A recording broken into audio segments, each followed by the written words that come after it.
Totoo bang may lumikha sa atin? Meaning mga tol, merong Diyos na sa atin ay nag-design, lumikha, nagbigay ng buhay mga tol. Ikaw ba ay naniniwala mga tol na merong isang intelligent o being o isang divine being, Panginoong Diyos na makapangyarihan sa lahat, gumawa ng langit at lupa, lahat ng mga nakikita natin sa kapaligiran at tayo, ang mga tao mga tol. Meron bang gumawa sa atin? So itong panonoorin natin mga tol mula kay Bula Lord. Medyo interesante itong topic na to mga tol, no? At panoorin natin to, bigyan natin ng reaction video. Ang title nito, Totoo bang may lumikha sa atin? No, yan ang title mga tol. So samahan ninyo ako, huwag niyo kalimutan mag-subscribe kay Bula Lord YT at kung bago ka pa lamang dito at trip mo yung mga ganitong klaseng reaction video and commentary, syempre huwag mo kalimutan mag-subscribe. Click mo na rin ang notification bell para ma-notify ka whenever na may mga bago tayong reaction video tulad nito. So wag na natin patagalin pa, panoorin na natin to mga tol.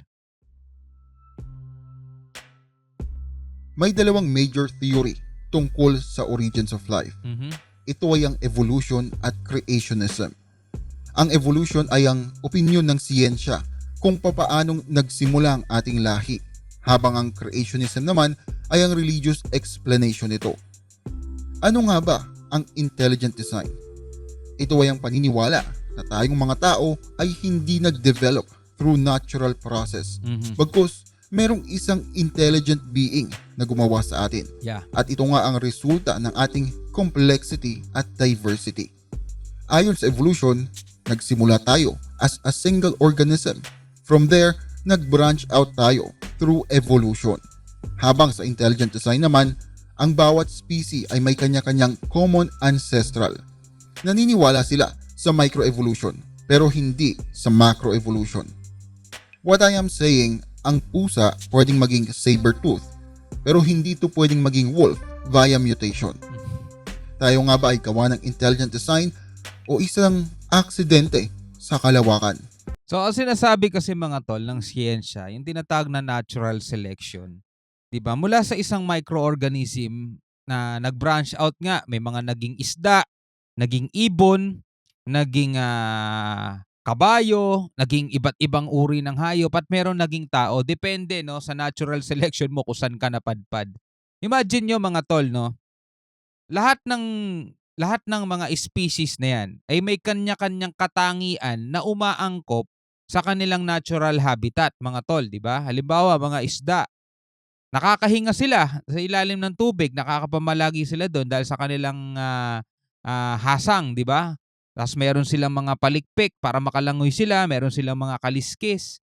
Habang ang mga ibon naman, mga tol, meron silang pakpak, may tuka, at meron silang tawag dito, balun-balunan mga tol. Kasi syempre hindi nakakanguya. Hindi nakakanguya ang mga ibon at yun ang tumutunaw sa mga kinakain nila, yung mga balon-balunan nila. Meron silang feather, di ba? Meron silang mga pakpak para makalipad.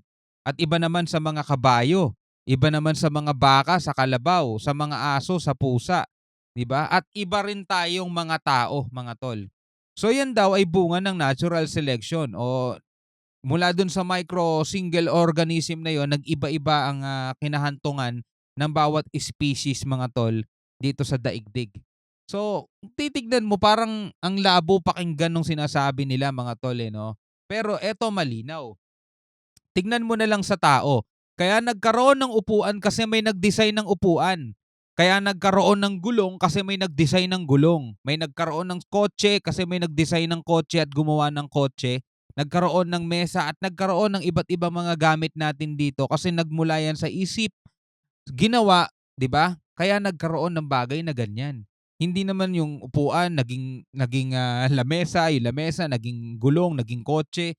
Hindi mga tol So ganun din mga tol sa ating mga tao. Naniniwala tayo na talagang merong isang na gumawa sa ating lahat mga tol. So ipagpatuloy natin 'to.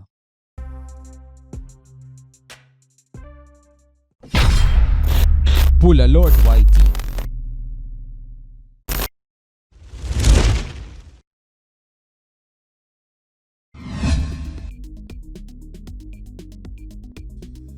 Noong 18th at 19th century at bago pa dumating ang theory of evolution ni Darwin, ang argument of design ang kinikilalang origins ng ating mundo. Noong dumating ang 1802, ito ay klinaro ng watchmaker analogy ni William Paley.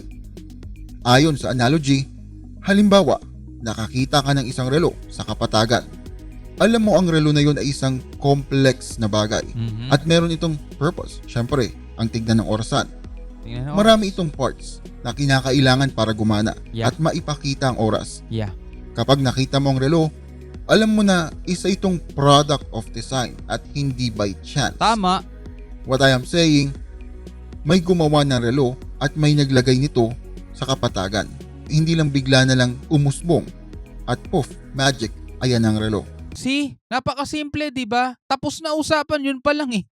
'Di ba? Buksan mo yung isang automatic watch. Bawat part niyan mga tol may purpose, 'di ba? Bawat parts niyan. Sa atin ganun din eh mga tol eh. Imagine mo na lang bakit tayo may buhok dito? Bakit tayo may buhok sa ibabaw ng mata natin? Bakit tayo may eyelashes? 'Di ba? Bakit tayo may ilong, may ipin, may dila, may tenga? Lahat 'yan may purpose eh, pati sa loob natin mga tol. 'Di ba? May heart, may lungs, 'di ba? Esophagus. Iba mga purpose ng mga 'yan mga tol. Imagine mo, 'yan ba ay nabuo dahil sa basta ano lang, nag-evolve lang gano'n o kaya kusa na lang nabuo at nagkaroon ng kanya-kanyang mga bagay. May nag-design mga tol, may nag-design. Ito ang argument ng watchmaker analogy. Pero, nang dumating ang 1859, ang argument from design ay napalitan nang i-publish ni Darwin ang The Origins of Si Species. Darwin ang gumulo ng lahat. Ang biological science ay agad na tinanggap ang origins of species base sa ebidensya nito.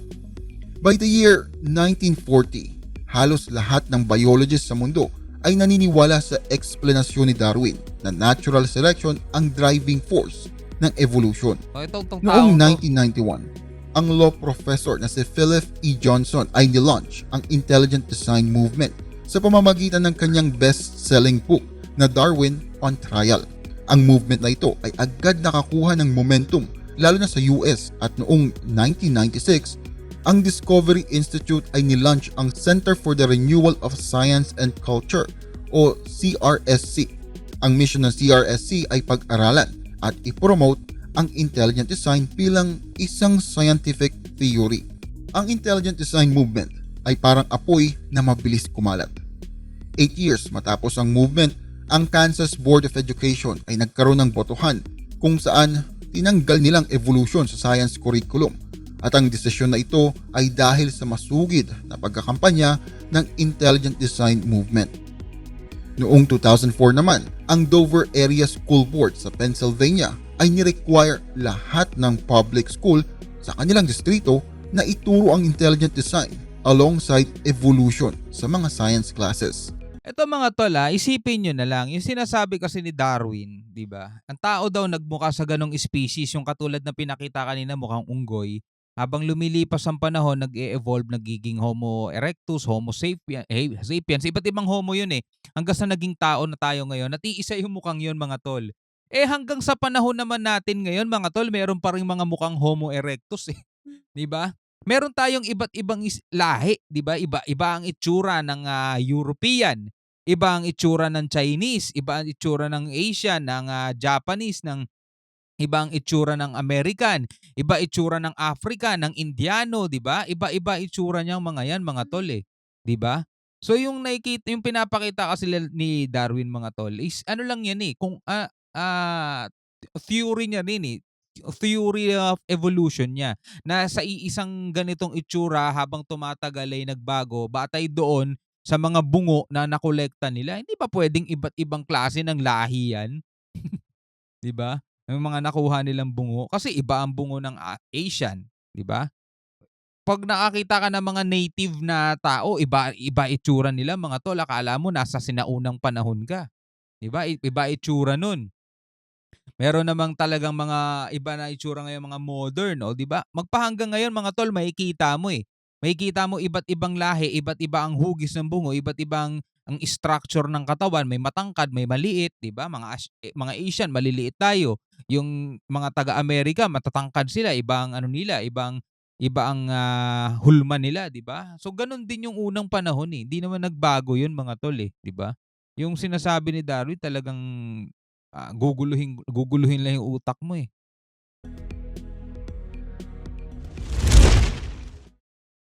Yan, intelligence design. Base sa intelligent design, ang universe at ang mga inhabitants nito ay hindi lang basta nag-evolve by blind chance na tinutukoy sa Darwinism. Ang argumento ng intelligent design ay base sa butas ng theory of evolution o yung hindi ma-explain ng theory of evolution. Dahil dito, mayroong presensya ng intelligent designer. Hindi kagaya ng creationism, ang intelligent designer ay hindi naman pinupunto na ang Panginoon ang sinasabing intelligent designer. Bagkus, ayon sa teoryang ito, merong isang designer na gumawa ng lahat ng ito. Ang designer na ito ay pwedeng ang Panginoon pero pwede ring extraterrestrial race o ibang mga supernatural forces kakaya na lamang ng flying spaghetti monster. Isa pa, ang intelligent design ay hindi kumukuha ng argumento sa Biblia. Bagkus sila ay humahanap ng loopholes para maipakita na meron talagang designer. Although, ang mga sumusuporta sa intelligent design ay naniniwala na mayroong maliit na posibilidad na mag-evolve ang isang species pero sa kaparehas lamang na species nito.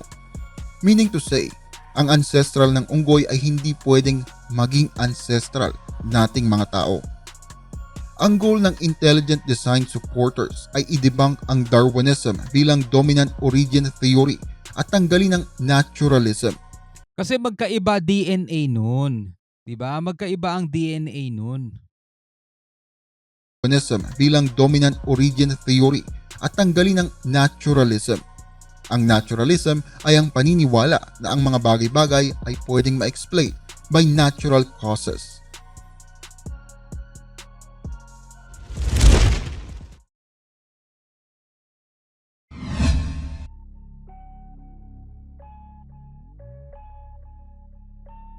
Ang irreducible complexity ay mula kay Michael Behe na isang supporter ng intelligent design.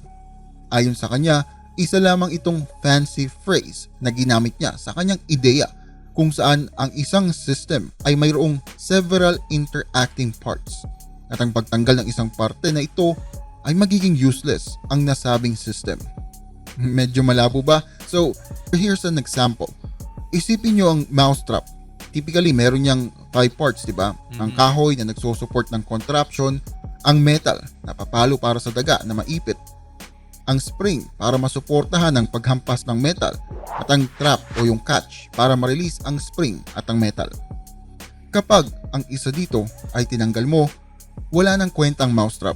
Tama. Therefore, ang mousetrap ay irreducibly complex. Ang isang cell, halimbawa na lang, meron itong complex molecular machines.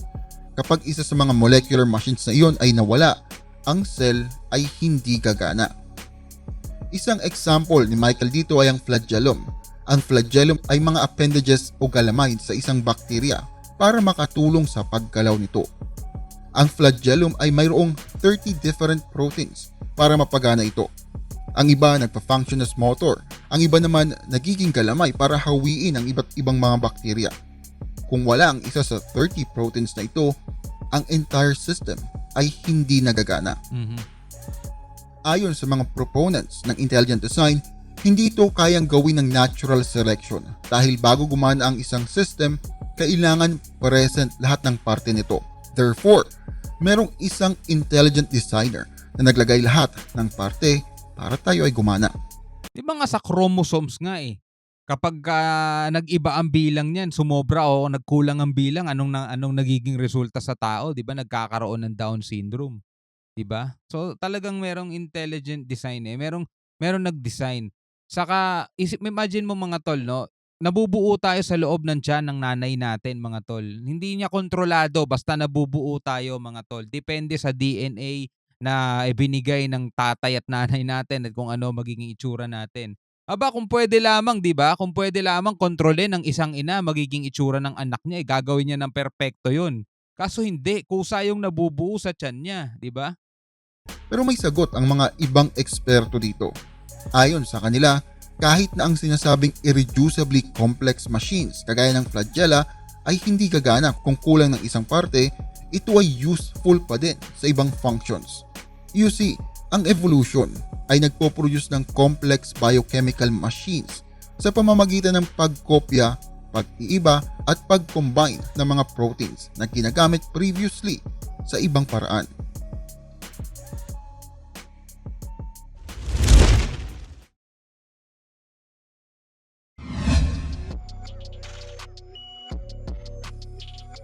Noong 1986, si Charles Thaxton na isang physical chemist at creationist ay ginamit ang salitang specified complexity mula sa impormasyon sa ating DNA.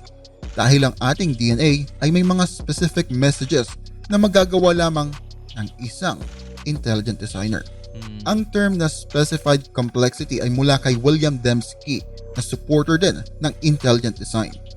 Ayon sa kanya, kapag ang isang bagay ay nagpakita ng specified complexity, meaning parehas na complex at specified, ito ay ginawa ng isang matalinong nilalang o di naman kaya ito ay dinesign. Halimbawa, ang isang letra ng alphabet ay specified. Halimbawa A, meaning in-specify natin ang letter, pero pag nagbuo tayo ng sentence, ito ay complex na. Ayon kay Charles, ang mga nabubuhay na nilalang ay may pare-parehas na characteristics, lalo na mga patterns molecularly. Ang ating mga DNA, which is composed of letters, which is specified and complex. Ayon naman sa mga ibang supporters ng evolution theory, mas ma-explain ng evolution ang complexity dahil ginagamit nito ang selective evolution. Tungkol naman sa complexity ng DNA na ito daw ay dinesign, ayon sa ibang scientists, wala pang recognizable pattern ang DNA, kaya't hindi pa natin alam kung ito ba ay by chance o ito ay dinesign.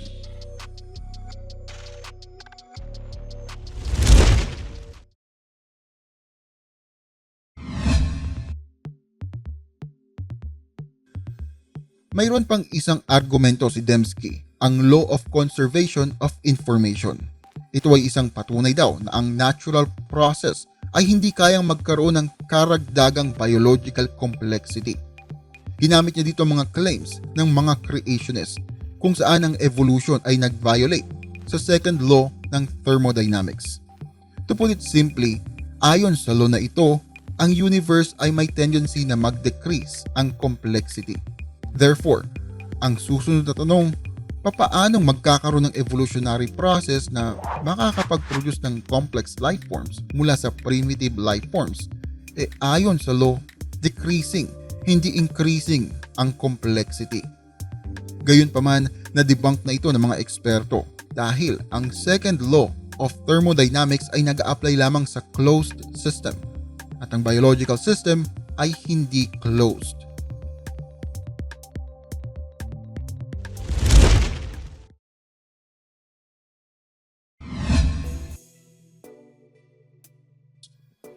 Ang mga supporters ng intelligent design ay kadalasan ginagamit ang argument na fine-tuned universe. You see, ayon sa kanilang argument, ang universe ay perfectly placed. Kasama na nga dito ang values ng fundamental physical constants, ang mga nuclear forces, electromagnetics at ang gravity sa pagitan ng fundamental particles, pati na rin ang mga ratios ng mga masses ng bawat particles. Kung isa dito ay maiba, then ang ating universe o mundo ay magiging iba. Kumbaga, isa itong bowling effect na mababago hindi lang ang isa kundi pati ang nakapaligid dito. Kaya naman naniniwala mga supporters ng intelligent design na mayroong higher being na gumawa nito lahat. Yes. Exactly the way it is. Dito pa lang sa posisyon ng Earth natin sa ating solar system, napaka-perfect niyan mga tol. Umatras man ng konti o umusog lang ng onte, wala, yari tayong lahat mga tol, di ba? Pati yung pagkaka-place ng iba't ibang mga planeta sa ating solar system may kanya-kanyang purpose at nakakatulong din dito sa ating Earth, di ba? Napag-aralan na yan paano kung mawala ang Jupiter, paano kung mawala ang Mars, paano kung mawala ang Neptune. Alam niyo, may kanya-kanyang purpose sila mga tol. Pero katulad ng mga nauna, meron pa ring argument ang mga sumusuporta sa evolution dito.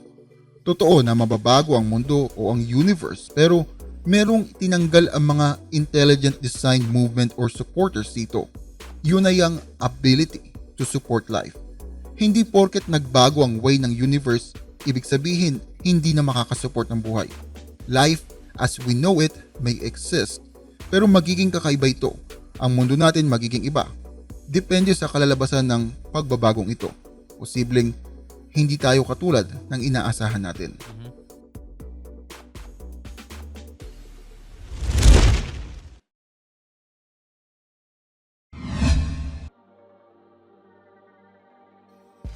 Panigurado, narinig nyo na ang salitang God of the Gaps. Lalo na kung mahilig kayong manood sa YouTube ng mga debate ng evolution versus creationism. Sa mga hindi pamilyar, ang God of the Gaps ay isang common reason kapag hindi ma-explain ng siyensya. Halimbawa na lamang, merong isang pangyayari at ang science ay hindi alam kung papaano ito nangyari o anong purpose nito. Therefore, mag-a-assume na ang Panginoon ang may gawa ng pangyayaring iyon. Bigla naman silang maniniwala sa Diyos pag ganun. Kaya lang, habang mas tumatagal, ang siyensya ay mas nagiging advanced. Kaya't unti-unting napapaliwanag ang mga bagay-bagay. Mhm. Kapag ang siyensya ay naipaliwanag ang nooy, kababalaghan o kakaibang phenomena, ang God of the Gaps ay uurong sa iba pang hindi maipaliwanag na bagay.